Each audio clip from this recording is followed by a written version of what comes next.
দেশের কঠিন সময়ে কানাডার প্রধানমন্ত্রী নির্বাচিত হলেন সাবেক গভর্নর মার্ক কার্নি। প্রতিবেশী যুক্তরাষ্ট্রের আরোপিত অতিরিক্ত শুল্ক ও দেশের রাজনৈতিক অস্থিরতার চাপ নিয়েই জাস্টিন ট্রুডোর স্থলাভিষিক্ত হয়েছেন তিনি।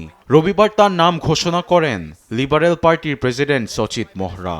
মঞ্চে উঠে ট্রাম্পকে হুঁশিয়ারি দিয়ে বলেন, কানাডা কখনোই যুক্তরাষ্ট্রের অংশ হবে না। প্রেসিডেন্ট ট্রাম্প কানাডার অর্থনীতিকে দুর্বল করার ফন্দি আঁটছেন। পণ্যের উপর অন্যায়ভাবে শুল্ক চাপিয়ে দিয়েছেন। আমাদের জীবিকার উপর আঘাত করছেন ট্রাম্প। পরিবার, ব্যবসা প্রতিষ্ঠান সবকিছু ক্ষতির মুখে। তার উদ্দেশ্য সফল হবে না।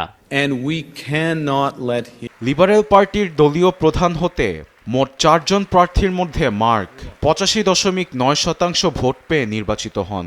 সংখ্যাগরিষ্ঠ ভোটে বিদায়ী প্রধানমন্ত্রী ট্রুডোর স্থলাভিষিক্ত হলেন তিনি। এর আগে কার্নি কানাডার কেন্দ্রীয় ব্যাংকের গভর্নরের দায়িত্বে ছিলেন। কার্নি আরও বলেন, প্রয়োজনে যুক্তরাষ্ট্রের পণ্যেও অতিরিক্ত শুল্ক আরোপ করবে অটোয়া। কানাডার অর্থনীতিকে শক্তিশালী করার প্রতিশ্রুতি দেন নির্বাচিত প্রধানমন্ত্রী। অর্থনীতি মজবুত করার জন্য প্রশাসন পরিকল্পনা প্রণয়ন ও বাস্তবায়নে অবিচল থাকবে। একই সঙ্গে সীমান্তে নিরাপত্তার বিষয়টিও নিশ্চিতে জোর দেয়া হবে।